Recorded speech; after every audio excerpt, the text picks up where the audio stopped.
Gate C22 by Ellen Bass. At Gate C22 in the Portland airport, a man in a board-band leather hat kissed a woman arriving from Orange County. They kissed and kissed and kissed. Long after the other passengers clicked the handles of their carry-ons and wheeled briskly towards short-term parking, the couple stood there, arms wrapped around each other, like she'd just staggered off the boat at Ellis Island, like she'd been released from ICU, snapped out of a coma, survived bone cancer, made it down from Annapurna in only the clothes she was wearing. Neither of them was young. His beard was grey. She carried a few pounds you could imagine her saying she needed to lose.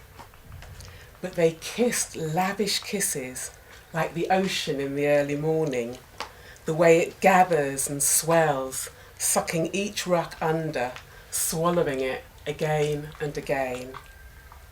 We were all watching, passengers waiting for the delayed flight to San Jose, the stewardesses, the pilots, the aproned woman icing Cinnabons, the man selling sunglasses. We couldn't look away. We could taste the kisses crushed in our mouths. But the best part was his face.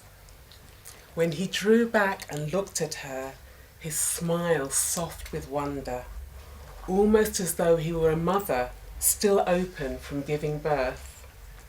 As your mother must have looked at you, no matter what happened after, if she beat you or left you, if you're lonely now, you once lay there, the vernix not yet wiped off, and someone gazed at you as you were the first sunrise seen from the earth.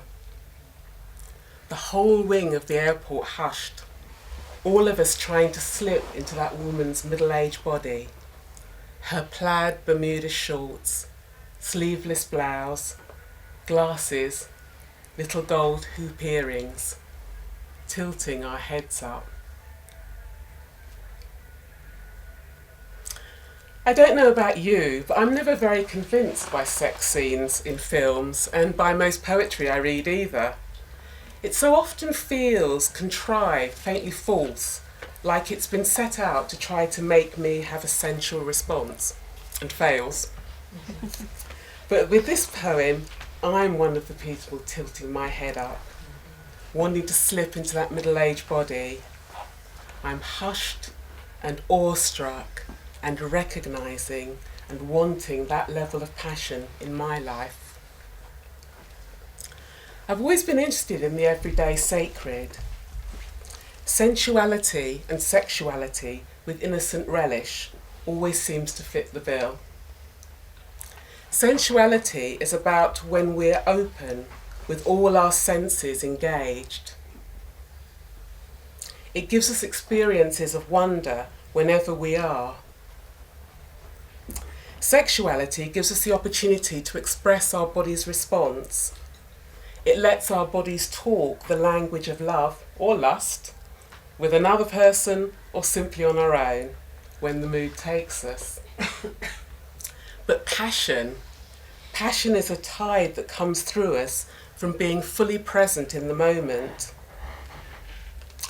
I often hear people talk about someone having presence as if it's a personal attribute. But I have found from personal experience that it's more about being really present, moment by moment, so that the vital forces of life can flow through me, vitalising, animating, and enlivening me. This is when passion really arises through me. As a coach, I frequently work with clients who are dissatisfied with their lives and their relationships. They feel like they're being left behind on the shore while the rest of the world is being swept away on a tide of pleasure and satisfaction, as some previous people have mentioned. If they're single, they can feel like their sensuality is stagnating. If they're in relationships, they can feel they're not doing it right, not skilled enough, supple enough, open enough, or not getting enough from their partners. Passion as a word has become commonplace.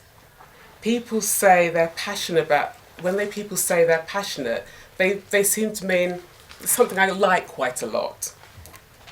Something a business has great enthusiasm to make and sell to us. Something that a leader builds their personal mission statement around. But imagine yourself for a moment at Glasgow or Edinburgh Airport, bored, frustrated, and waiting for yet another delayed plane. And then witnessing the meeting between lovers. How enraptured we all would be when we see the power of two people so present to each other that the whole of the rest of the world fades away. And it is just because we don't exist for them that we can know that place of rapture deep in our own bones, in our genitals, in our yearning hearts. Often there's confusion where the urge to have extreme experience and sensation overcrowds the desire for deep, deep connection that satisfies our souls on a level that meets the larger system of our being. That's what this poem is really about for me.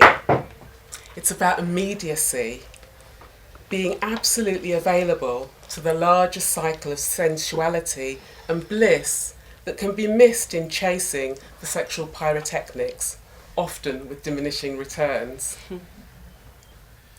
This passion is fantastic because it shows us how we're already whole, already capable of deepest relationship that brings in sensuality and spirit beyond needing to rely on sexual prowess or success. Passion is remaking our world in the image of the gods and the goddesses.